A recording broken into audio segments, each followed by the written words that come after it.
Yeah, so we're just hanging out at tabletop with probably the only Valkyrie player in the country, I reckon. This is big old Byron, and Byron is going to explain to you how little fairies work. Everyone likes girls, right? Mate, at least these ones are strong women, I suppose. You know, woke and stuff. That's it. Alrighty, man. Death by snoo. Alright, my friend, let's go. What are we doing? First off, run 3 Valkyrie Sigrins. This is probably one of the best monsters in the game. Whenever it's normal or special summoned, I can special summon any level 8 or lower Valkyrie from my hand or grave. So just like really good utility, decent stats. It's just like basically a body as well. Next one I go into is double Valkyrie Brunhilde. This one's pretty good. It's unaffected by your opponent's spell cards, so like it's kind of decent in, like, against some things. It's got another ability where all your Valkyries can't be destroyed by battle if she loses 1,000 defense points. So like if you need your monster to stay, then like it's kind of good for that. Again, it's got like decent stats, and also gains 500 attack for each monster your opponent controls. Could get quite large. Yeah, it can get pretty beefy with like your opponent storms the field and like they don't expect it. Yeah. This is one of my favorite monsters, Valkyrie Erda, which I run 2 of. It's got a really good effect where when it's summoned or your opponent's monsters lose 1,000 attack. That's a constant thing. In addition to that, any card that is destroyed on your opponent's side of the field that gets into the graveyard gets banished instead. So it's just like really good against, I guess, a lot of meta decks that rely on the graveyard. Could just get rid of them.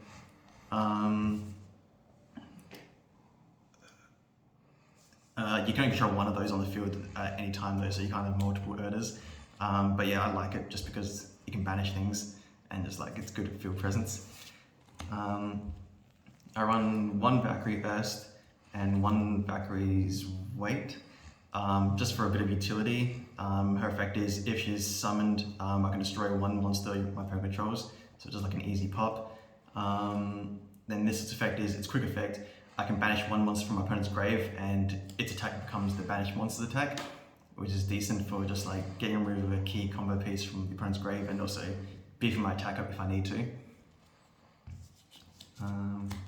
Key combo piece here is Valkyrie Drit. I also don't know if I'm pronouncing any of these right, by the way. But It's right. You're not German. We know that. I run 3 of these. That's like a must-have. When it's summoned, I can add any Valkyrie card from deck to hand, which is extremely useful. You'll see why with Ride the Valkyries, which is a spell card. But it's just, yeah, it's really good just adding cards deck to hand. It doesn't have to be a spell card, it can be a monster as well, or any Valkyrie card, so whatever I need, I can just get it off this. I also run 3 Valkyrie Viertes. She's really good because if she gets destroyed by battle, I can special summon any Valkyrie from my deck, which is good because if I have like not a great field or anything, I can always just crash into something to get this free special summon from the deck, and then from there I can combo off what I summon. Her other effect is really good as well, where I can excavate cards, I can excavate cards up to the number of other Valkyrie cards on my field. So if I have 2 other monsters, I can excavate 2 cards, and then if there's a normal spell trap among them, I add it to my hand, and the rest go to grave. So it's really good for deck thinning as well, since I run a lot of normal spell and traps. I run 3 Valkyrie Sesht. Her effect is just when she's special summoned, I can special summon a Valkyrie from deck. So I can combo that off Vierte or Sigrin. So whenever they get special summoned, I can special summon her and just go off from there. Triple Ash Blossom, just because it's good. I run 2 Honest. I used to run 3, but I found that 2 is probably the better number to run. It's like, it's not amazing, but it gets me out of situations like if I need to beat over something that's really strong, because my monsters don't have overly great attack points normally. So if I'm up against like Dragoon or something, then this will always be stronger.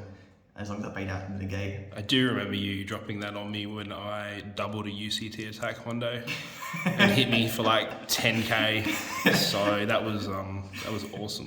And that's the thing, like no one ever expects an honest until it's too late. Yep. This comes in handy. I run double Veiler just for extra negate. I also run triple imperm, but it's just for extra.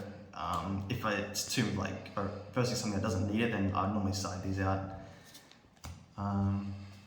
Triple ride the Valkyries, which is like basically one of my win conditions. Lets me special summon any number of Valkyries from my hand, which is really good. So there's instant swarming, and it turns like a brick hand into like an OTK basically. Fun. It's got like a decent second effect where if I summon 3 or more, then I don't take any bad damage until the end of the next turn. But like that almost never comes up. But it's really good. Last effect is if I banish from grave, I can add Mischief of the Time Goddess from deck to hand. And this card is your win con. This is god tier. This card is why I wanted to make the deck. It's really fucking cool. Basically, it lets me get 2 battle phases. In addition to that, my opponent can't respond to this spell speed 4, so it can't be negated. And yeah, so what it does is I play it during my battle phase, and it skips their turn and goes back to my turn next turn, and I get to attack again basically. So if I can do like 4k damage in one turn, I play this, and then it'll be 8k for game. And yeah, by banishing this from a graveyard after I swarm, I can add this straight from deck to hand, so it's really good. I also run 3 Lightning Storm. Since this is a going second deck, because it relies on battle phase, I find Lightning Storm to be pretty good, since like if I open it, then I can normally clear the board or either monsters or spell and traps, and just it helps me get started basically. Triple Pot of Extravagance. Since this deck does not use extra deck at all, it's all main deck monsters, all about swarming, so there's no downside for me whatsoever. And draw power is always good. Makes sense. 1 for 1. This is to get that seshed out, her, which lets, as soon as she's special summon, I can special summon any Valkyrie from deck. So once I get that out, I can just combo from there. And lastly, I just run a triple imperm for more negates, especially since I'm going second. I want to make sure I can disrupt them as much as possible, so then when it's my turn, I can just hopefully OTK straight away. Sounds good. There's no point showing you extra egg unless you got something spicy in there, since you just said. It's just all filler basically. I can run triple cowboy just in case. Yeah, cowboy. Is there anything in there that like you actually would use sometimes? Like, 'cause triple cowboy would obviously come up. Cowboy comes in handy. I have actually used Highland Draco before. Nice. It's kind of cheap, but I mean, it does do the trick now and then. I have used Evil Storm Exciter Knight if I'm in a pinch, but that's very rare as well. Now and then, if I have a full field and I know like I have an OTK and I need to survive for a bit, sometimes going to Herald of Mirage Lights just for the extra negate. But yeah, these are just very few and far between. I almost never go in here at all. Makes sense. Yeah, fodder for extravagance. Alrighty. Alright, well, that was the only Valkyrie combo the only Valkyrie deck profile you'll probably see for the next 6 months. So yeah, well, it's a good deck. I'm really not looking forward to playing against it tonight. So yeah, alright. Enjoy. Any shout outs or anything like that? No, just thanks for having me on. Alrighty. Alright, let's go play some locals.